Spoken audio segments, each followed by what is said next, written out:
Halo, selamat pagi anak-anak. Bagaimana kabar kalian hari ini? Mudah-mudahan kalian tetap dalam keadaan sehat ya. Dan tetap semangat. Anak-anak, kita masih belajar di sini ya dalam pembelajaran jarak jauh. Jadi anak-anak harus tetap semangat, tetap aktif belajar. Anak-anak, pertemuan sebelumnya atau materi sebelumnya, Pak Guru sudah memberikan materi tentang sistem pernapasan hewan, ya. Masih ingatkah kalian tentang sistem pernapasan hewan?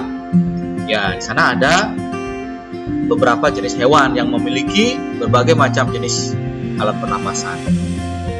Ada mamalia, ada bangsa Pisces, bangsa ikan, ada aves, bangsa burung, kemudian ada insekta, kemudian ada amfibi, ya, yang bisa hidup di dua alam. Kemudian ada reptil, ya, sebangsa cacing juga ada, ya. Mereka masing-masing memiliki alat pernapasan yang berbeda-beda, ya. Ada binatang-binatang tertentu yang memiliki alat bantu pernapasan. Seperti apa, ayo? Ya, ada burung.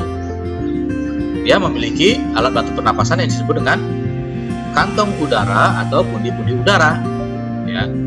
Jadi pada saat hinggap atau dia tidak terbang, dia menghirup oksigen sebanyak-banyaknya, disimpan ke dalam kantong udara tersebut.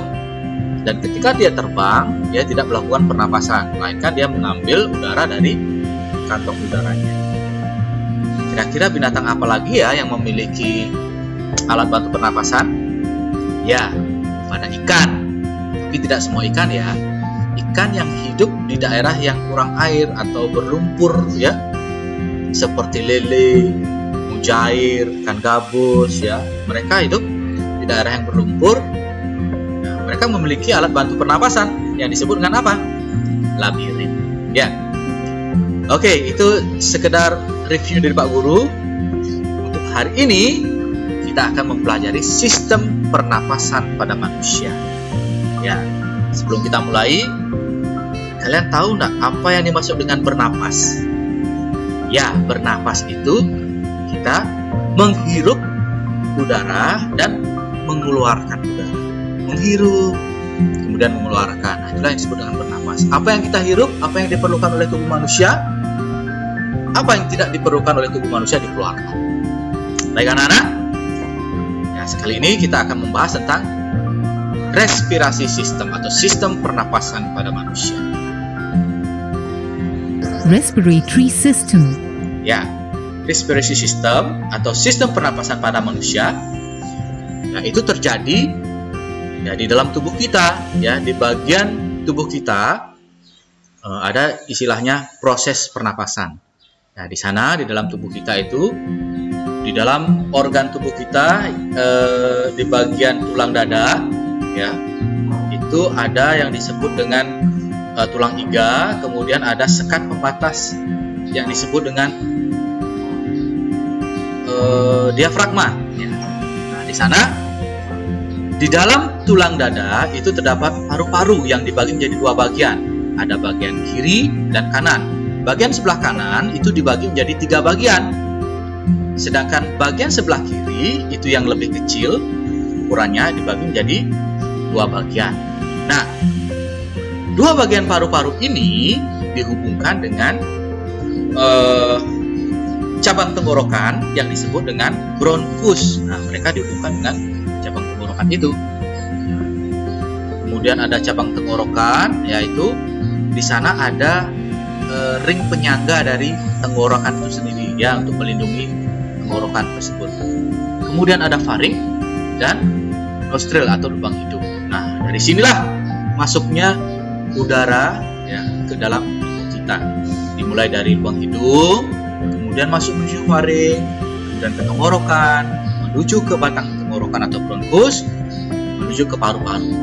Di dalam paru-paru ini, bronkus itu bercabang menjadi cabang-cabang yang lebih kecil yang disebut dengan bronchiolus.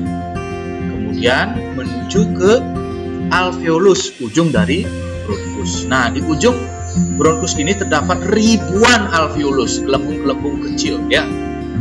Nah, di alveolus inilah terjadi pertukaran oksigen dan karbon dioksida. Oksigen yang diperlukan oleh tubuh diikat oleh darah, diserap oleh tubuh, diedarkan ke seluruh tubuh. Sedangkan karbon dioksida, ya, karbon dioksida ini nantinya akan dikeluarkan oleh tubuh kembali, ya. Ya, dikeluarkannya melalui tadi itu alveolus, kemudian dia kembali ke bronkiolus, ya. Kemudian setelah bronkiolus nanti akan ke bronkus atau cabang tenggorokan. Nah, seperti ini ya. CO2 yang tadi itu dikumpulkan akan keluar kembali menuju bronkiolus, kemudian dia akan mengalir menuju ke bronkus, ya. Nah, ini kayak udara yang kayak akan karbon dioksida dikeluarkan, nah, melalui hidung juga, bisa melalui mulut, bisa melalui hidung, ya. Nah, dalam proses pernapasan itu ada dua, ada inhale, ya, artinya dia menghirup atau masuk udara, ya, udara masuk ke dalam tubuh, itu yang disebut dengan inhale, ya, melalui hidung, faring, tenggorokan, batang tenggorokan atau bronkus, kemudian ke bronkiolus, paru-paru, alveolus. Nah, kemudian ada yang disebut dengan exhale. Exhale itu adalah proses keluarnya udara, ya.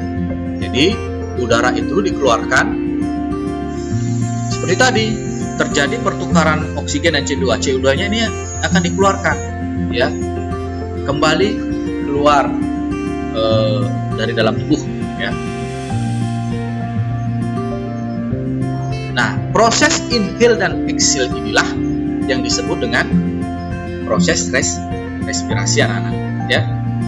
Jadi proses respirasi atau istilah dalam bahasa Indonesia itu proses pernapasan, itu adalah proses masuknya udara yang kaya akan oksigen yang diperlukan oleh tubuh dan proses keluarnya udara yang kaya akan CO2 dari dalam tubuh. Itu yang disebut dengan proses respirasi.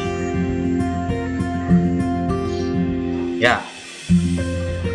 Nah, Pak Guru ulangi lagi ya. Jadi biar kalian lebih paham.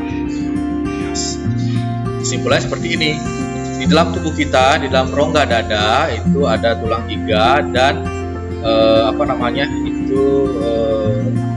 diafragma, ya. Itu diafragma itu sekat yang membatasi antara bagian dada dan perut. Nah, itu yang membatasi diafragma itu, ya. Nah, kemudian dalam tulang dada, tulang rusuk manusia itu di dalam itu ada rongga organ dalam yang disebut dengan paru-paru. Nah, paru-paru manusia itu dibagi menjadi dua bagian, ada paru-paru sebelah kanan dan paru-paru sebelah kiri. Paru-paru sebelah kanan itu dibagi menjadi 3 bagian, ya, seperti ini, ya, jadi 3 bagian. Sedangkan paru-paru yang sebelah kiri itu yang lebih kecil ukurannya, itu hanya dibagi menjadi 2 bagian, ya.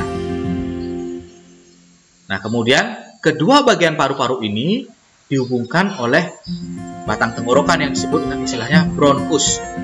Nah, kemudian ada trakea atau batang tenggorokan, kemudian ada faring, kemudian ada nostril atau lubang hidung. Bagaimana udara itu bisa masuk ke dalam tubuh kita? Itu melalui lubang hidung, ya. Bisa juga lewat mulut, ya, tapi lebih baik melalui hidung. Karena apa? Karena di hidung itu terdapat rambut hidung, ya, dan selaput lendir yang tujuannya untuk menyaring udara yang masuk. Jadi saat kita bernafas, kita nggak tahu gas apa yang kita hirup atau partikel-partikel apa yang kita hirup masuk ke dalam tubuh kita. Jadi bisa saja benda-benda asing seperti debu-debu kecil, ya. Jadi untuk mencegah hal itu masuk ke dalam tubuh, itu perlu disaring oleh rambut hidung. Kemudian ada lendir, ya, yang tujuannya untuk membuat udara itu menjadi, ya, lebih lembab, ya. Jadi mengatur suhu udara yang masuk dalam bronkus kita. Kemudian menuju ke faring, kemudian tenggorokan atau trakea, menuju ke cabang tenggorokan atau bronkus, menuju ke paru-paru. Nah, di dalam paru-paru ini ada cabang-cabang dari bronkus yang disebut dengan bronkiolus. Nah, udara tersebut akan menuju ke ujung dari bronkus yang disebut dengan apa, anak-anak? Alveolus. Alveolus itu adalah gelembung-gelembung kecil di ujung bronkiolus. Itu jumlahnya ribuan, ya. Nah, di gelembung-gelembung inilah tempat proses pertukaran udara, yaitu O2 dan CO2, ya. O2 atau oksigen yang diperlukan oleh tubuh itu akan diikat oleh darah, kemudian oleh darah. Nah, seperti itu ya, diikat. Kemudian darah yang mengandung oksigen ini akan mengalirkan ke seluruh tubuh, ya. Darah akan mengalir ke seluruh tubuh, dia membawa oksigen ke otak juga, ya. Kemudian karbon dioksida itu akan diserap kembali oleh alveolus dan akhirnya dikeluarkan dari dalam tubuh melalui bronkiolus, kemudian kembali ke bronkus, kembali ke trakea, sampai ke keluar melalui hidung atau melalui mulut juga bisa, ya. Nah, demikian anak-anak proses dari sistem pernapasan manusia, ya.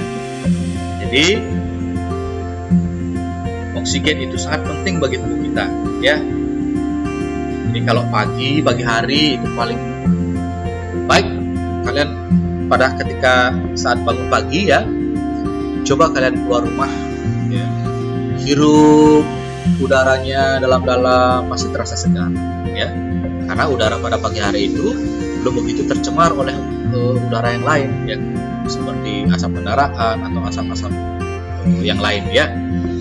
Jadi bagi anak-anak yang rumahnya tinggal di sekitar lingkungan pedesaan yang masih banyak pepohonannya, jadi udaranya akan terasa lebih segar, ya.